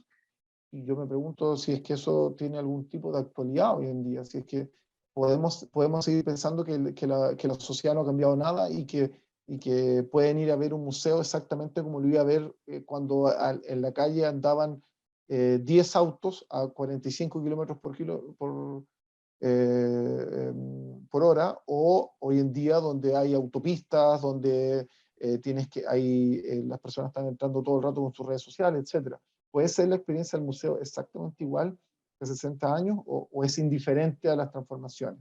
Y eso me hace mucho sentido respecto del choque que fue visitar el Museo de la Memoria y decir, wow, acá pasó algo. O sea, claramente la museografía es un componente esencial de lo que puede ser la experiencia con la institución. Además de lo que comentaba Florencia, y además lo comentaba Víctor respecto a los programas públicos, de la mediación y del análisis del público. Yo quizás quería aprovechar para comentar brevemente mi experiencia. De hecho, cuando trabajé en Proyecto 1000, cuando me invitan a trabajar a Proyecto 1000, Juan Carlos Verme y yo, los fundadores de esta sala de arte contemporáneo, que además estaban exhibiendo artistas internacionales que de otra forma no tendrían, digamos, un espacio para ser exhibidos en el contexto de la capital del Perú, de Lima, ¿no? Exposiciones como muy ambiciosas, sin embargo, había la sensación un poco que el espacio era un refrigerador, ¿no? Que realmente no pasaba mucho más allá de la exhibición. Y yo vería por un lado de la experiencia de Bisagra, ¿no? Donde más bien el foco estaba puesto en las conversaciones públicas que generábamos en el espacio. Y por otro lado también perdonen si escuchan un ruido, es mi perro que está tratando de salir. Pero bueno, de mi formación en Ámsterdam, en Dieppe Art Center, en el programa curatorial, en ese momento en el que yo estuve en Ámsterdam, ya había, digamos, la prerrogativa de que como parte de la exhibición de grabación teníamos que desarrollar un programa público. Y yo fui la encargada del programa público de la muestra, se llama Bourgeois Leftovers, obras burguesas. Y bueno, fue una colaboración además con Charles Esche y el Van Adem Museum. Pero el hecho concreto es que me pidieron desarrollar 12 eventos públicos en 3 meses. Yo terminé absolutamente agotada, pero venía un poco con esa manía de la programación pública. O sea, llegué al Perú como diciendo qué pasa con muchos espacios y implementé, digamos, el primer programa público con muchas falencias y de manera también como muy intuitiva, ¿no? Pero, digamos, Proyecto 1000 estuvo acompañado siempre de, generalmente se pensaban 3 o 4 eventos alrededor de las exposiciones y en directo diálogo con los artistas. Y por otro lado también desarrollamos publicaciones para cada una de las exhibiciones que involucraba, pues, digamos, involucrar a otra serie de agentes, editores, escritores, por otro lado un programa educativo, una feria de arte independiente que ocurría al mismo tiempo que las ferias de arte internacional que suceden en Lima, desde 2013. Entonces, de repente, pues, esta institución que antes era como un refrigerador, que era una sala donde se exponían objetos, terminó cobrando una vida bien importante y convirtiéndose en uno de los agentes culturales dinamizadores de la escena, ¿no? Que es una posición que antes no tenía, a través simplemente de la implementación de un programa público, que para decirlo de manera muy sencilla es pensar maneras de incorporar al público y generar comunidad, ¿no? Que se sienta que es un espacio que puede ser, digamos, vivido, apropiado, habitado, ¿no? Por el público. Y esa fue una experiencia, casi de 5 años de trabajo muy, muy interesante. Y también quería decir, perdónenme un segundo, Odi. Disculpen, es que el perrito está acá, el bebé está por allá, en fin, una logística complicada en la casa. Pero quería decir que yo también creo mucho en la capacidad un poco del feminismo, de intervenir en las instituciones, ¿no? Generalmente cuando pensamos en feminismo e instituciones pensamos en la representación de artistas mujeres, ¿no? Pero en realidad la capacidad un poco del feminismo de intervenir en las instituciones pasa mucho más allá de eso, ¿no? Hay una filósofa que yo cito mucho porque tiene una investigación que a mí me parece súper importante, se llama Intervenciones feministas curatoriales en los museos y el cambio organizacional, transformar el museo desde una perspectiva feminista. Ella se llama Laura Díaz Ramos. Y lo que hace básicamente es estudiar 3 instituciones que reivindican abiertamente una posición feminista, o al menos han incorporado el feminismo a su agenda, ¿no? El Museo de la Mujer de Aarhus en Dinamarca, el Sackler Center en el Museo de Brooklyn de Nueva York, y en menos medida, pero también el MoMA, ¿no? Y bueno, lo que dice Laura Díaz Ramos, y que a mí me parece muy interesante, es que, digamos, la ambición del feminismo de intervenir la institución tiene que ir más allá de, digamos, lograr que hayan más artistas mujeres en la colección o más artistas representadas. Tiene que ver con 3 puntos que quiero señalar y que me parecen bien importantes, ¿no? En primer lugar, cambiar las políticas de adquisición, ¿no? La manera en cómo se adquiere obra, luego reinterpretar la colección, porque nada te sirve tener más artistas mujeres, más artistas queer, más artistas racializados, pero que finalmente esas obras queden en el depósito y no se articulen a una narrativa mayor dentro de la institución, ¿no? Y también repensar las exposiciones. Luego, esto también va un poco en la línea del tema de la interdependencia, ¿no? Subvertir las nociones de autoridad, poder y jerarquía, y reemplazarlas por relaciones laborales basadas más bien en lo colaborativo, en un consenso agónico, ¿no? Porque no tenemos que estar siempre de acuerdo, un consenso crítico, pero sí un diálogo al interior del museo, ¿no? No pensar el museo como esta institución absolutamente jerárquica, atravesada por estas posiciones de poder, ¿no? De arriba abajo. Y finalmente, que también es algo que hemos estado discutiendo mucho, es cambiar la relación con las audiencias, convirtiendo, digamos, la institución en un espacio poroso donde se pueda conversar acerca de lo que está pasando afuera, a nivel social, ¿no? Convertirse en espacios de exposición, digamos, de pensamiento acerca de los procesos sociales, ¿no? Y sin miedo a hacerlo, ¿no? Porque muchas veces las instituciones, qué sé yo, están conformadas de maneras tan complejas, hay patronos, hay, en fin, directores, hay como tantos intereses que, digamos, colapsan en una institución, que muchas veces las instituciones se cuidan mucho por ser políticamente correctas, ¿no?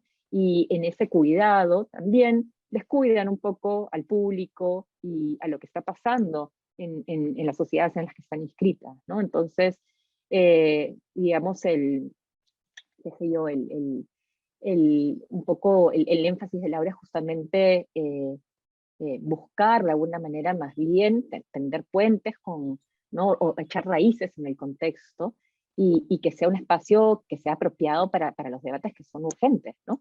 Para pensar lo que es público, lo que es colectivo. Y sí creo que las instituciones culturales tienen un papel importantísimo también, porque evidentemente cada vez más los espacios públicos se reducen, ¿no? Los espacios públicos para conversar de temas que son públicos cada vez son menores, ¿no? Incluso las instituciones culturales ahora tienen como modelos, y PROA debe ser de ese tipo, ¿no? Un modelo público-privado, ¿no? Pero aún así, ¿no? Son de los pocos espacios que nos van quedando para tener ese tipo de conversaciones, ¿no? Bueno, entonces creo que es eso lo que me interesaba decir. Gracias Florencia. Además, muy, muy concentrada, todo lo que hiciste con el perro, todo un desafío. Que me imagino que debe haber también otros sonidos que no llegan al micrófono y estás ahí como el entorno doméstico acechando de fondo. Ah, sí, está acá.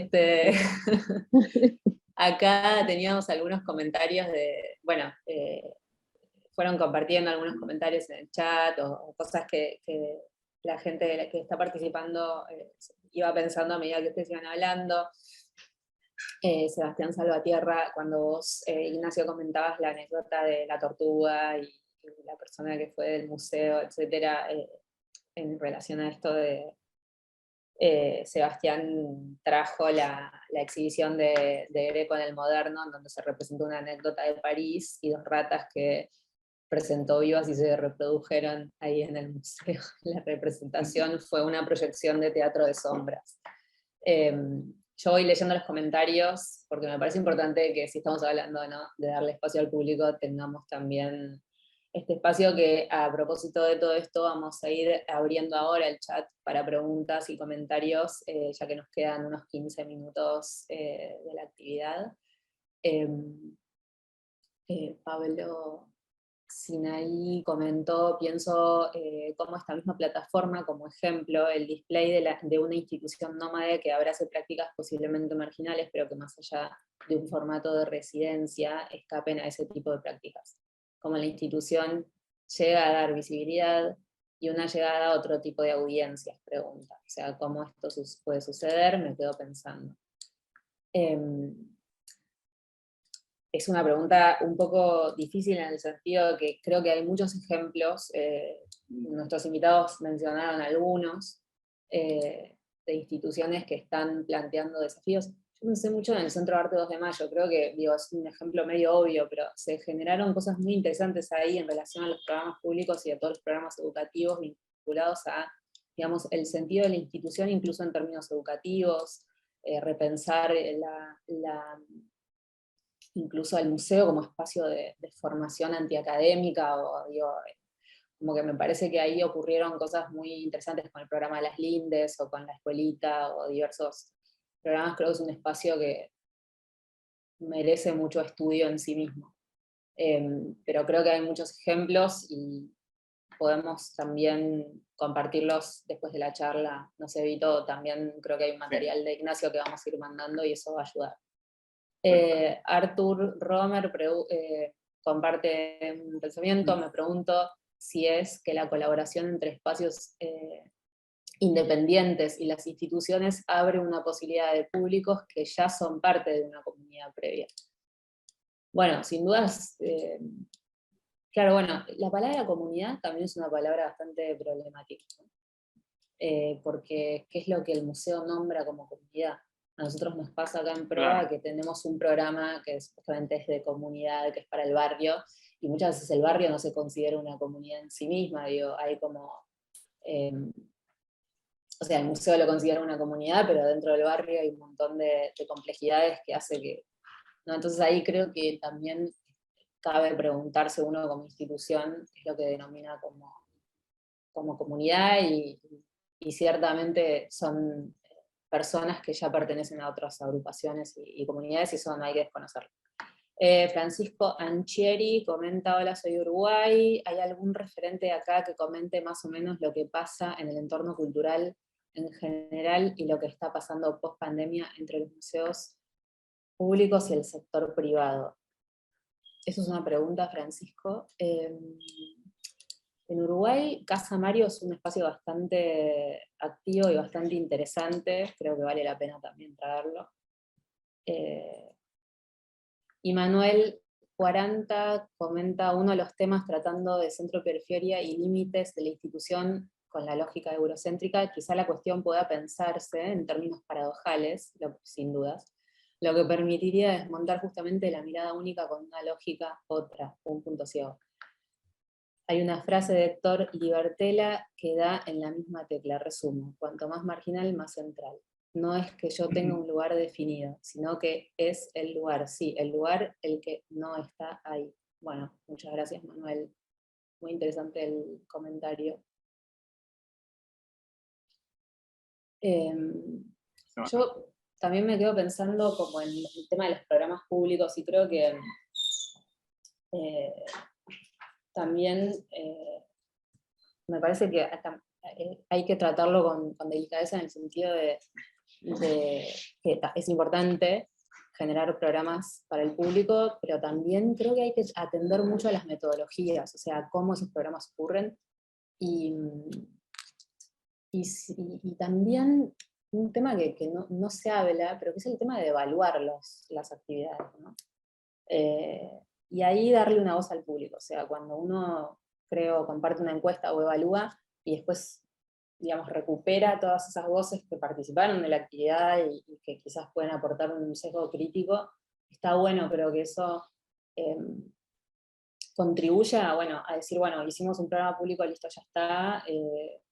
Creo que uno tiene que trabajar en la idea de que el programa público efectivamente sea de interés, porque a veces uno digamos, piensa un programa público en base a las propias ideas adentro de la institución. Uno está en un escritorio y dice, bueno, esto considero que puede ser de interés para la gente, y puede estar bueno, pero capaz a nivel metodológico me ha pasado muchísimo esto, la actividad no funciona. La gente te dice, no pude hablar lo suficiente, no pude interactuar, qué sé yo. Digo, a veces uno entra en eso, creo que capaz en esta charla también lo estamos haciendo, pero digo, es como que también creo que está bueno ser muy críticos con, o sea, el programa público no es que es bueno en sí mismo, a eso voy. Y las actividades educativas creo que es lo mismo. O sea, y creo que se habla poco de eso. Creo que hace falta más. Somos muy, en mi caso por lo menos, en general, bastante analfabetos en metodologías de evaluación, por ejemplo. Y creo que es súper importante. A la hora de pensar en los públicos, que es un poco el tema que al final de nuestra charla surgió. Perdón, me extendí demasiado. Vito, vos querías decir algo. No, que más que nada me gustó como el devenir propio de la charla, y también se hablara a este nivel de lo que puede ser público, central o marginal también como en una institución. O sea, me hace como mucha más razón ahora que tal vez la tarea como central dentro de la propia institución sería como desnaturalizar de alguna forma la presunta como autoridad de la institución, o sea, o aceptar las propias fallas de la institución dentro de su operación, o cómo lleva cierto tipo de reflexiones hacia el afuera o inclusive dentro de su propia como jerarquía. O sea, y con eso mismo, como tú dices, herramientas de evaluación, tal vez llegar a ver si somos capaces de inventar nuevas herramientas o nuevas narrativas, o invitar también a otro tipo de agencias que liberen de alguna forma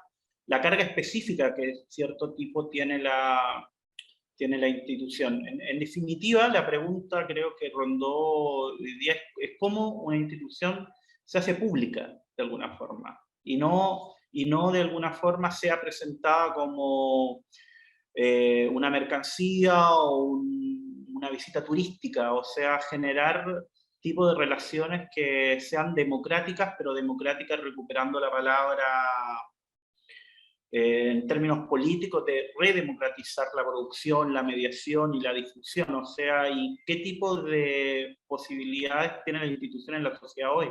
O sea, son muchas cosas que existen ahora como para pensar, y a la vez como preguntarnos también cuáles son las formas en que el museo está operando hoy en día. Y estos ejemplos que trajeron Ignacio y también Florencia nos ayudan de alguna forma como a pensar estos modelos evolutivos, o sea, y también saber que de alguna forma como planteaba también como Ignacio, que cierto tipo duda muchas veces de que si las instituciones se estén como abriendo, si uno también lo mira desde el ámbito también de la crítica, o muchas veces es muy limitado el poder de la apertura como institucional. O sea, directamente se podría decir, es como sin poder. Entonces, lograr que la audiencia se incruste en la estructura, se active, se necesitan muchas fases orgánicas, muchas interfaces que construyan confianza y cuidado. O sea, esto también es lo que ocurre. Falta de confianza también, y de ámbitos también políticos en la propia institución.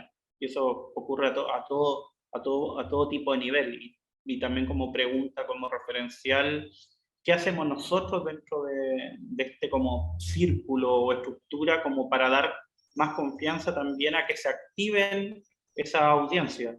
Y también como reflexión me dejó como muy prendido también esta charla desde ese lugar, o sea, como desde el nivel de cómo hacerse público y lograr que al menos que las audiencias sean el objetivo también, el objetivo del museo en el nivel de volverse público y volverse de nuevo hacia una lectura real de la sociedad. ¿Veían como más preguntas? Parece que hay más mensajes. Bueno, Artur aclaraba en relación a su comentario que voy a recuperar. Él había dicho, me pregunto si es que la colaboración entre espacios independientes y las instituciones abre posibilidades de públicos que ya son parte de una comunidad previa, y aclara que se refiere a la comunidad que acompaña a los espacios independientes, más que a la comunidad alrededor del museo, que yo después traje el ejemplo de Proa, no para equiparar con lo que decía Artur, pero como otra cosa. Después, no, por ahora no hay más comentarios ni preguntas. De mi parte, yo agradezco muchísimo a Florencia y a Ignacio por el compromiso con la actividad, por sus mentes estaban muy presentes acá, eso se notó en sus intervenciones, y la verdad que fue muy enriquecedor escucharles a los dos. Así que gracias por eso, y bueno, a las personas que participaron hoy, también muchas gracias, y aprovecho para recordarles que las actividades quedan grabadas y disponibles en el canal de Proa TV. Mensajitos antes de... hay mucho agradecimiento ahí de Muchos Pablo. agradecimientos. También de Ignacio. Perfecto. Y yo también los dejo invitados para la próxima semana con Macarena Gómez Barris, también para reflexionar sobre ella, sobre su trabajo, la zona extractivista, y también plantearnos también preguntas sobre la relación sociedad, medio ambiente y artes visuales también, para que empecemos también desde ese lugar de alguna forma a activar nuestra cultura social, cívica y ética también en las instituciones, principalmente con una mirada desde el sur, desde el cono sur. Están amablemente invitados todos, y muchas gracias a Florencia y a Ignacio también por sus intervenciones, y vamos a estar muy atentos acá en el ciclo Reset para seguir sus trabajos, y también prontamente vamos a estar lanzando nuestro sitio web donde esperamos tener trabajos, también materiales de ellos, para que más público también argentino y de todas partes de América Latina vayan conociendo sus propuestas también y sus trabajos. Ahora próximamente vamos a estar lanzando el próximo mes nuestra web, que va a reunir muchos materiales y también va a tener a la vez transcripciones, y van a tener los encuentros del año pasado y este también grabados para que puedan ser compartidos. Bien, si quieres les puedo dejar una última palabra, Ignacio, y a Florencia para... No, muchas gracias Víctor, Natalia, Rosario, a todos los que nos están escuchando. Realmente una alegría, y que ojalá que, a pesar de todas las facilidades que nos entregan las plataformas digitales, concuerdo con todo lo que han comentado. Creo que se extraña también el contacto humano, poder vernos y compartir, porque en estos momentos hay una cosa vivencial que estamos pasando, post pandemia, o sea, ojalá que sea post pandemia, y que podamos encontrarnos pronto y intercambiar material, conversar, volver a vernos, etc. Así que espero que estén todos bien, sanos y salvos, y cruzar pronto la cordillera o el desierto para ir a Lima o a Buenos Aires. Sería hermoso. Te esperamos. Lo mismo, muchísimas gracias. La verdad es que ha sido un lujo intercambiar ideas con Ignacio, con Rosario, con Víctor, todos como trabajando desde contextos distintos, y de alguna forma también teniendo un panorama amplio, pero igual como profundo, ¿no? De cómo están funcionando las instituciones en Latinoamérica, ¿no? Creo que sí se pueden, digamos, trazar ciertos denominadores comunes, ¿no? Así que nada, muchísimas gracias nuevamente y voy a quedar pendiente de las siguientes charlas de Reset. De hecho, soy muy fan de Macarena Gómez Barris, así que me uniré de todas maneras. Listo. Te esperamos, buenísimo. Muchas gracias a todos y a todos los participantes como siempre. Gracias, hasta la próxima.